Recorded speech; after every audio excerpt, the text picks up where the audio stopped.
Buenas noches amigos, mi nombre es Roberto Mendoza. Esta es la actividad número 1, se llama Introducción al estudio de la físico-química. Mi docente Fernando Menache Varela. Bien, a continuación vamos a hablar de la físico-química. La físico-química es la ciencia que estudia las relaciones recíprocas entre fenómenos físicos y químicos. Puede estudiarse desde un punto macroscópico y microscópico. Macroscópico significa que estudia la propiedad de la materia en gran escala, y microscópico, que se basa en el estudio de la molécula. La fisicoquímica se divide en las siguientes ramas: dinámica química, electromecánica, fenómenos superficiales y catálisis o química de superficies, química nuclear, fotoquímica, espectroscopía, química de estado sólido, química cuántica, mecánica estadística, magnetoquímica, termodinámica química o termoquímica y cinética química. Entre los conceptos más importantes tenemos que los sistemas termodinámicos son el área que estudia una parte específica del universo de interés para nosotros. Para los químicos, los sistemas son sustancias involucradas en cambios físicos y químicos. El entorno es todo lo que rodea al sistema. El límite del sistema es la separación real o imaginaria con su entorno, como nos muestra la imagen que tenemos a la vista. Bien, dependiendo de las características de los sistemas, se pueden considerar como A, sistema cerrado. Eso significa que puede intercambiar materia y energía con su entorno, por ejemplo, una cierta cantidad de agua en un recipiente abierto. B, un sistema cerrado. No hay transferencia de materia, solo de energía, por ejemplo, si se cierra el recipiente. Lo único que pasaría sería el calor. Y C, finalmente, un sistema aislado. Nos posibilita la transferencia de materia ni energía como ocurre en un termo. Esto quiere decir que no se mueve nada.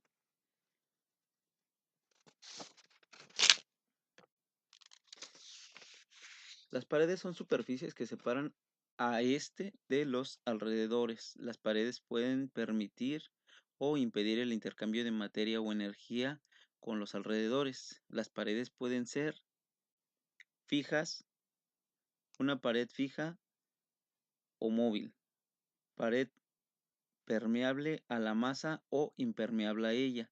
En el primer caso, se dice que tenemos un sistema abierto. Ejemplo, un motor que entra combustible por un lado y sale en forma de gases por otro lado. Y en el segundo, uno cerrado, un circuito de refrigeración de una nevera, el gas freón circula por los tubos, nunca sale al exterior.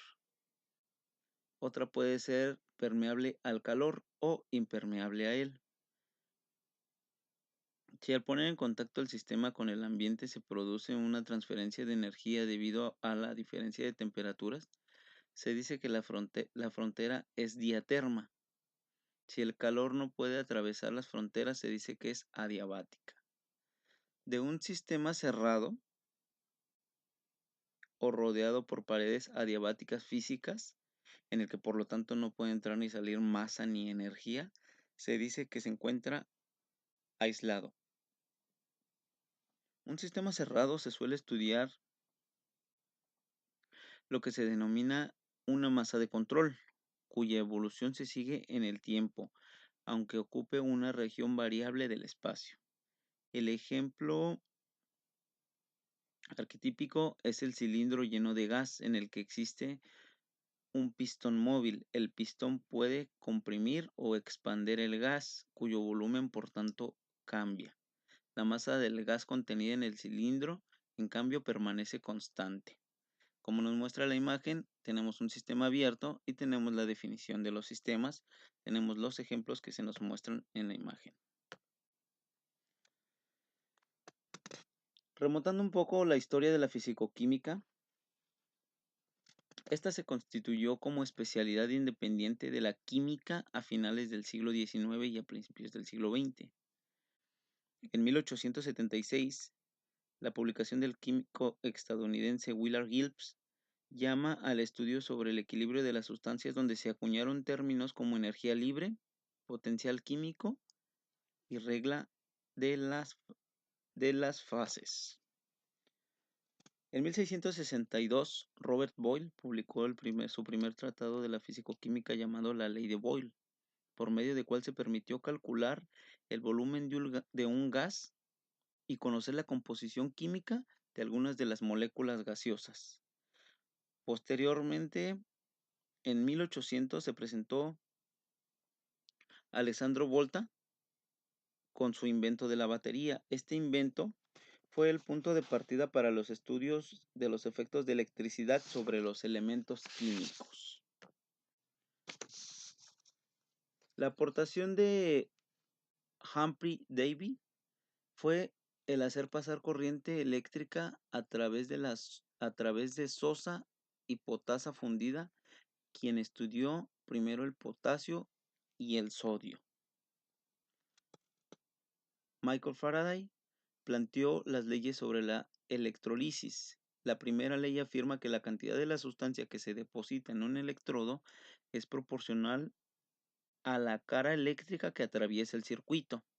La segunda ley afirma que la cantidad de carga eléctrica que provoca el desprendimiento de una cantidad igual al equivalente electroquímico de otras sustancias. Antonio Lavoisier, junto a Pierre-Simon Laplace, fueron los primeros en desarrollar la termoquímica, ya que diseñaron el calorímetro. Posteriormente, con la aportación de Marcellin Berthelot, se concretó la termoquímica. Ludwig Ferdinand realizó uno de los primeros trabajos dedicados al estudio de la cinética química. A mediados del siglo XIX llegó a la conclusión de que la velocidad del cambio era proporcional a la concentración del azúcar y el ácido, que también variaba con la temperatura. Gracias a la colaboración de un químico llamado George Vernon Harcourt y al matemático William Mason, es que se permitió la introducción de las ecuaciones diferenciales en el estudio de la cinética química. Eso fue el introductor de los conceptos de reacciones de primer orden, cuya velocidad es la proporcional a la concentración de un solo reactivo, y de reacciones de segundo orden, en las cuales la velocidad es proporcional a producto de las concentraciones. En los últimos años del siglo XIX,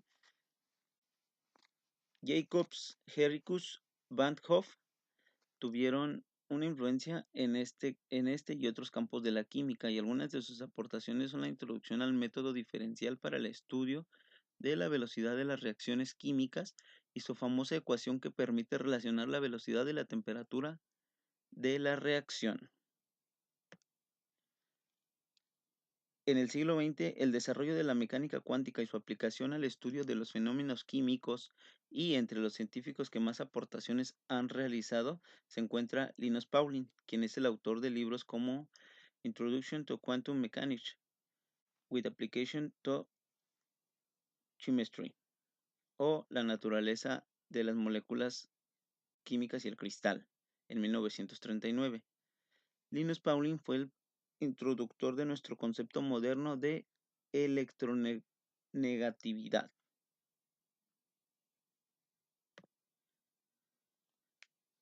Tenemos la ecuación de los gases ideales. La unidad teórica constituye la base para el desarrollo de las ecuaciones de estado más sofisticadas y de muchas derivaciones termodinámicas. Utilidad práctica como aproximación de los gases reales en determinadas condiciones.